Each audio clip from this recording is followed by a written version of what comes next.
பொன் பெருவிழாவை கொண்டாடி கொண்டிருக்கிற புதுக்கோட்டை கம்பன் கழகத்தினுடைய தலைவர் அவர்களே, செயலாளர் அவர்களே, நிர்வாகத்தில் இருக்கக்கூடிய பெருமக்களே, இந்த அருமையான கம்பன் திரையரங்கத்தை தலைமையேற்று நடத்தி கொண்டிருக்கிற ஐயா கு ஞானசம்பந்தம் அவர்களே, கவிஞர் பார்வையில் கம்பன் என்று மிகச்சிறந்த ஒரு உரையாற்றி இருக்கிற அண்ணன் கலைக்குமார் அவர்களே, திரைக்கதை வசனகர்த்தா பார்வையில் கம்பன் என்று சிறப்பானதொரு உரையாற்றி விட்டு அமர்ந்திருக்கிற அண்ணன் பிருந்தாசாரதி அவர்களே, 2 வாரங்களுக்கு முன்னால் புதுக்கோட்டை கம்பன் கழகத்திலிருந்து இந்த விழாவினுடைய அழைப்பு என் வீட்டுக்கு வந்தது. அந்த அழைப்புதழை பார்த்தவுடன் எனக்கு ஒரு சின்ன சந்தேகம் வந்தது. ஏதோ ஒரு கட்சிக்கு அனுப்ப வேண்டிய புதுக்கோட்டை மாவட்டத்தில் இருக்கக்கூடிய மக்களுடைய ஓட்டர் லிஸ்ட்டை என் வீட்டுக்கு அனுப்பிவிட்டார்களோ என்கிற சந்தேகம் எனக்கு வந்தது. ஆனால் ஊர் கூடி தேர் இழுப்பது என்று சொல்லுவார்கள். அதை போல இந்த புதுக்கோட்டையிலே இருக்கிற அத்தனை பேரும் சேர்ந்து இந்த விழாவை 10 நாட்கள் மிகச்சிறப்பாக நடத்தி கொண்டிருக்கிறீர்கள் என்கின்ற அந்த நினைப்பு உங்கள் மீது எனக்கு மிகப்பெரிய மரியாதையை கூட்டியது. இருந்தாலும் பாரதி, உங்களுக்கு ஒரு வார்த்தை சொல்லுகிறேன். வரவேற்புரைக்கே மணி அடித்த உங்கள் செயலை நான் வரவேற்கவில்லை. நண்பர்களே, இது திரையரங்கம் என்பதனால் திரைப்படம், திரைக்கலை எப்படி வளர்ந்தது என்கிற வரிசையிலேதான் இந்த விழா நடந்து கொண்டிருக்கிறது. ஆரம்ப காலத்திலே திரைப்படங்களிலே நீங்கள் பார்த்தீர்கள் என்றால் குறைந்தபட்சம் 30-35 பாட்டாவது இருக்கும். பாட்டுதான், எதற்கெடுத்தாலும் பாட்டு. நாதா அப்படின்னு உடனே ஹீரோயின் ஒரு பாட்டு பாட ஆரம்பிச்சிருவாங்க, உடனே ஹீரோ ஒரு பாட்டு பாட ஆரம்பிச்சிருவாரு. வசனம் என்பது மிக குறைவாகத்தான் இருக்கும். பாடல்கள் கோலோச்சி கொண்டிருந்ததனால் முதலிலே கவிஞர்கள் பார்வையிலே கம்பன் என்று அண்ணன் கலைக்குமார் அவர்கள் வந்துவிட்டு போய்விட்டார். அடுத்து ஒரு காலம் வந்தது. இளங்கோவன், மாலட்சுமணன், கலைஞர் மு கருணாநிதி என்று வசனகர்த்தாக்கள் திரை கலையை கோலோச்சிய காலம் வந்தது. அதற்கு அப்படி போல வரிசையிலே அண்ணன் பிருந்தாசாரதி அவர்கள் வந்து எல்லாவற்றையும் விளக்கி சொல்லிவிட்டார். பாட்டு காலம், வசன காலம் முடிந்தது. இப்பொழுது திரை கலையை ஆண்டு கொண்டிருப்பது இயக்குனர்கள் என்கின்ற காரணத்தினால் கடைசியாக இயக்குனர் பார்வையிலே கம்பன் என்பதை முத்தாய்ப்பாக பேச வேண்டும் என்கின்ற ஒரு முனைப்பிலே நான் வந்து நிற்கிறேன்.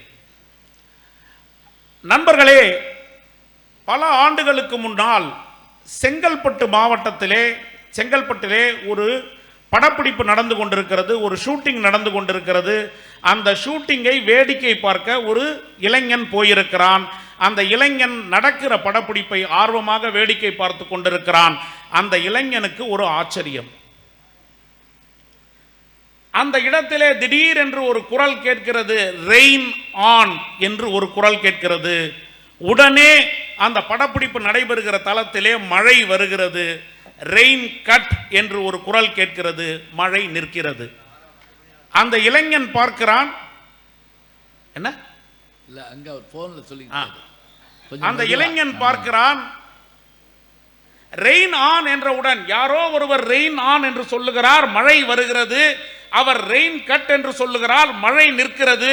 இது என்ன, இயற்கையையே கட்டுப்படுத்தக்கூடிய ஆற்றலை வைத்திருப்பவன் யார் என்று அந்த இளைஞன் பார்க்கிறான். பார்த்தால் ஒரு டைரக்டர் மைக்கிலே சொல்லிக் கொண்டிருக்கிறார் ரெயின் ஆன் என்று.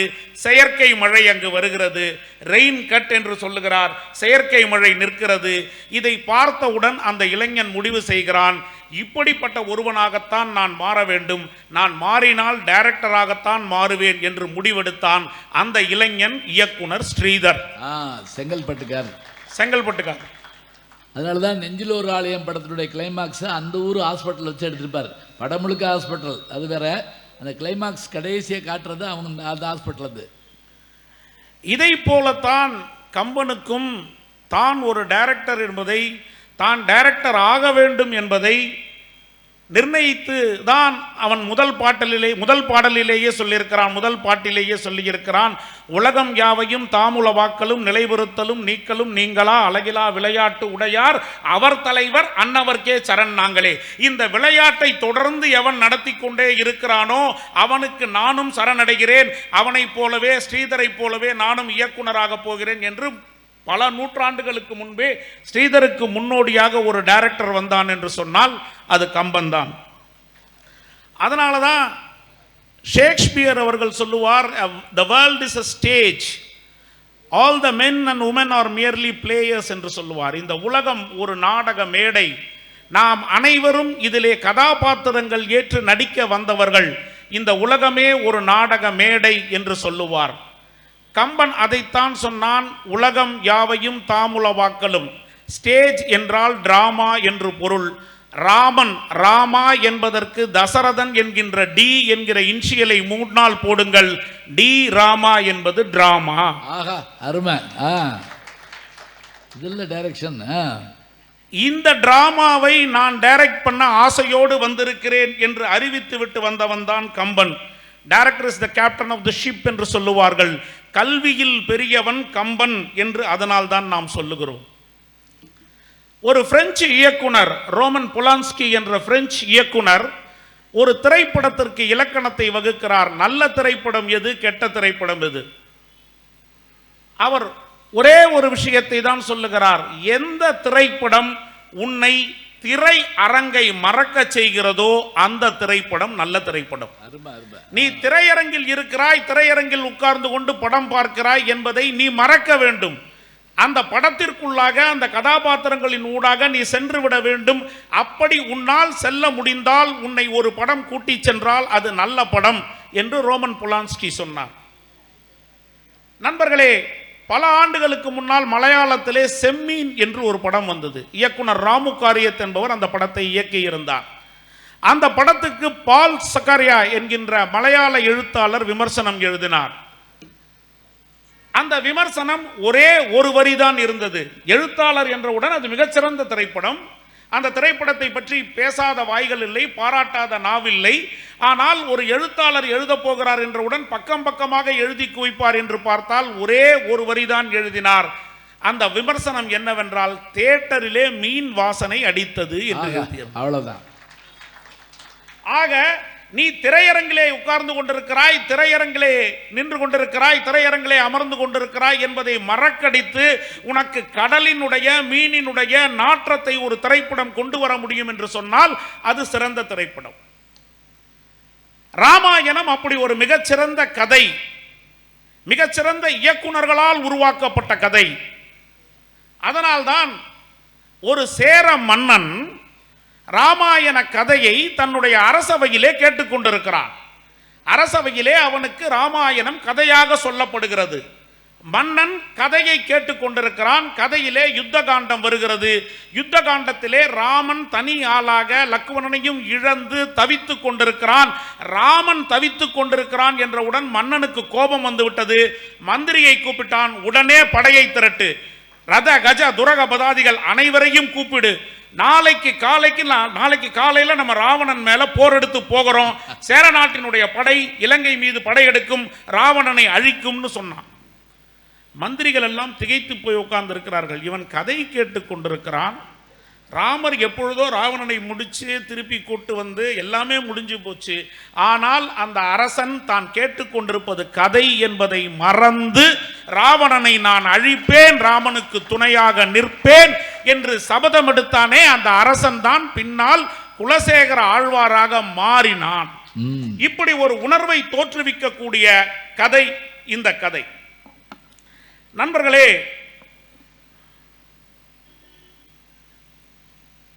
இவர்கள் அனைவருக்குமே தமிழ் இலக்கியத்தோடு தமிழ் மொழியோடு ஒரு பரிச்சயம் இருக்கிறது.